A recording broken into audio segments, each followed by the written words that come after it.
Hi everyone, Peter here from Flow High Performance, and in this video we will cover how strength and conditioning training may differ between the off-season, pre-season and in-season periods for field sport athletes.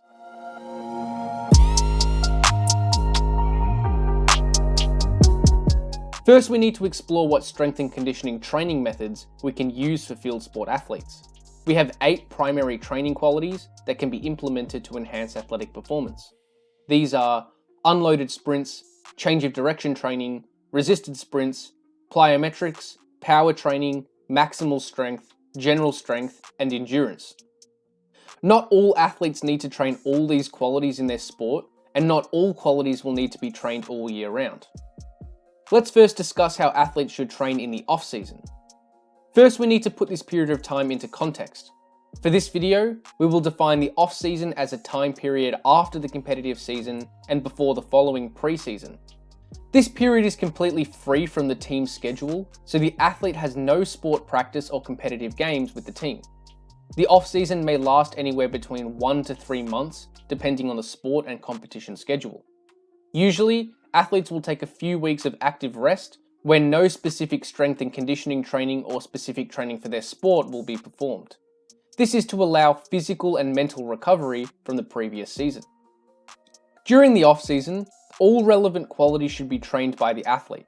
This is because there is no sport practice being held, which means that the individual is completely responsible for all physical preparation. So athletes will need to perform unloaded sprint training, change of direction training, resisted sprints, plyometrics, power training, maximal strength, general strength, and endurance. Unloaded sprint training should use shorter distances in the off-season of around 10 to 20 meters. We want to use short distances at this point because the athletes probably haven't performed any high-intensity exercise for a few weeks, which means that we want to limit the velocity that an athlete can reach. Shorter distances won't allow athletes to reach very fast speeds, which will limit injury risk and allow a gradual exposure to sprint training. Change of direction training can be performed with specific change of direction drills, or they can be implemented into skill practice drills. It is probably preferable to implement change of direction training into skill practice, as this makes training more specific and more time efficient. Athletes should try to limit the intensity of change of direction training during the off-season, as they are probably coming off an active rest period. Therefore, we want to use shorter distances in the lead up to changes of direction rather than longer distances. This will limit the speed that the athlete approaches the change of direction and reduces the eccentric loading on each turn. Resisted sprint training should use heavier loads with shorter distances during the off-season. This will emphasize force output rather than sprint speed. This will help to build foundational strength qualities which can potentiate high-velocity sprint training that will be performed later in the year. Plyometric training should use exercises that involve longer contact times in the off-season. This will involve slower stretch shortening cycles, which will emphasize muscular force output. This can be accomplished by focusing on jump height rather than shortening contact times and adding load to the exercises by holding dumbbells or wearing a weight vest. Power training should use exercises with heavier loads. This will again emphasize the muscular force qualities and slow down movement velocity. This will build a solid strength foundation that can potentiate fast velocity training that will be performed later in the year. Maximal strength training should use higher rep ranges of around 8 to 12 with lighter loads in the off-season. This will emphasize structural adaptations like muscle hypertrophy and connective tissue adaptations.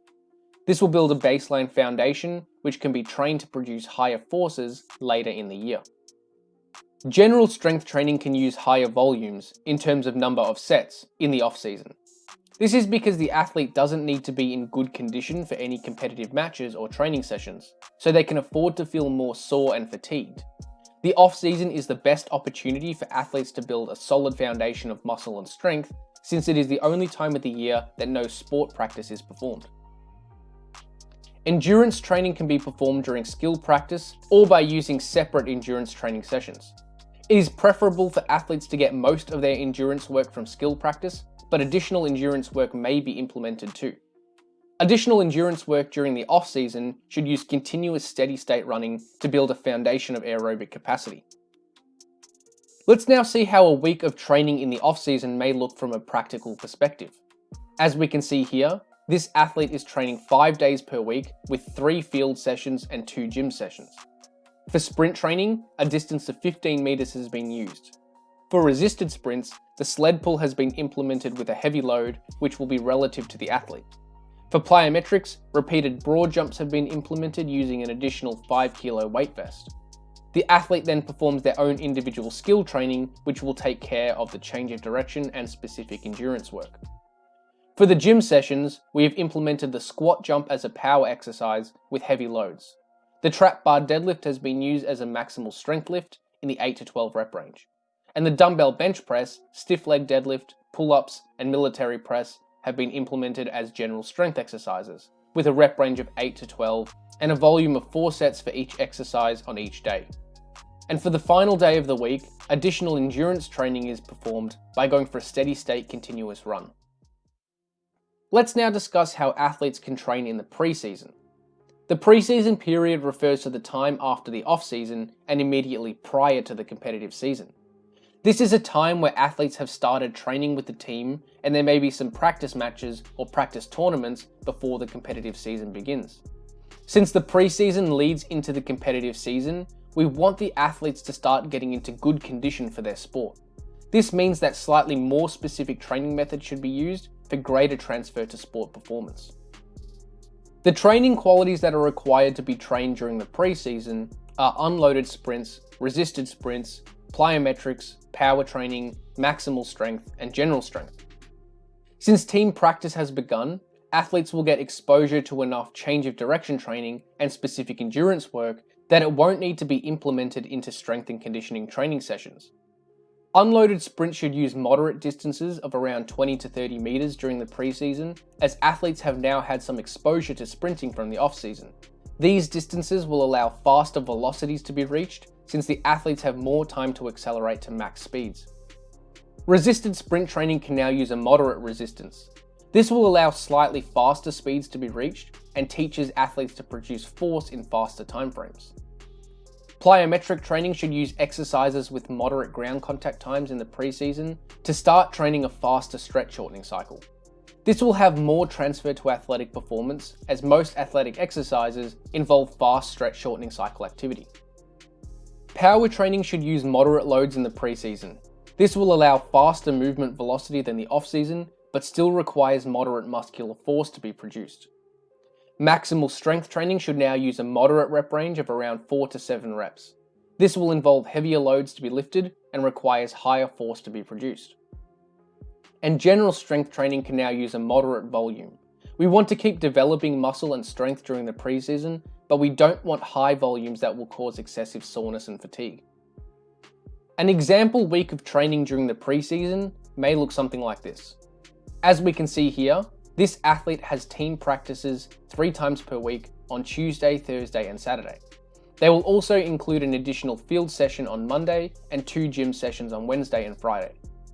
For sprint training, a distance of 30 meters has been implemented to allow the athlete to reach faster speeds. For resisted sprints, a moderate load has been used for the sled pull. And for plyometrics, bounds have been used with an additional 5 kilo weight vest. For the gym sessions, the squat jump has been chosen again using a moderate load. The trap bar has been implemented with a rep range of 4 to 7, allowing heavier loads than the off-season. And the general strength exercises have remained the same, although 3 sets are performed rather than 4 to reduce the volume. And lastly, let's cover how athletes can train during the in-season. The in-season period refers to the time from the first competitive match of the season to the last. The in-season provides a unique challenge for athletes. Athletes need to be in good physical condition for the entire season, but we cannot maintain a peak for this long. Therefore, athletes need to use more general training at some points during the season and more specific training at other points. So training will look similar to the off-season and pre-season at some points, but we also need to use highly specific training when the athlete wants to be in absolute peak condition. The training qualities required to be trained in strength and conditioning sessions during the in-season are the same as the pre-season. Since athletes will be involved in sport practice and competitive matches multiple times per week, enough change of direction and endurance training will already be trained. Therefore, the qualities required are unloaded sprints, resisted sprints, plyometrics, power training, maximal strength, and general strength. For the in-season period, we want to use longer distances of around 30 to 40 meters to allow the athletes to reach maximum velocity. This will keep athletes adapted to high velocity sprinting for the entire season. Resisted sprints can use different loads at different times. However, when the athlete aims to be in peak condition, light load should be used to allow higher velocity movements. This will have the most transfer to athletic performance and allow athletes to be in peak condition. Plyometric training can use different variations at different times. However, when the athlete aims to be in peak condition, exercises with very short ground contact times should be used to have the highest transfer to athletic performance. Power training can use different loading at different times of the in-season period. However, when the athlete aims to be in peak condition, light load should be used, which will require force to be produced in faster timeframes. Maximal strength training can use different rep ranges at different times.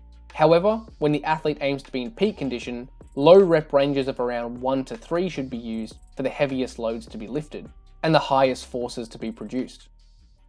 And general strength training can use different volumes at different times. However, when the athlete aims to be in peak condition, low volume should be used to allow the athlete to be in the lowest fatigue state while maintaining muscle and strength adaptations. As we already mentioned, the in-season will require qualities to be trained in different ways throughout the in-season period. Since we have already covered how more general training qualities can be programmed, this example will look at how a week of training may look for athletes when they aim to be in peak condition. As we can see here, we have 2 sport training sessions per week on Tuesday and Thursday, and a weekly competitive match on Saturday. This athlete will perform an additional field training session on Monday and 2 gym sessions on Wednesday and Friday. For sprint training, a longer distance of 40 meters has been implemented to allow athletes to reach maximum velocity. Resisted sprints use a light load to allow faster running speed, and plyometric training uses bounds again, but this time without any additional load. For the gym sessions, the squat jump uses a light load for a power exercise, the trap bar deadlift uses a lower rep range of 1 to 3 for a maximal strength exercise, and the general strength exercises use a lower volume of only 2 sets per exercise to minimize fatigue. Thanks for watching, and hopefully you got something out of this video. Remember to subscribe if you haven't already.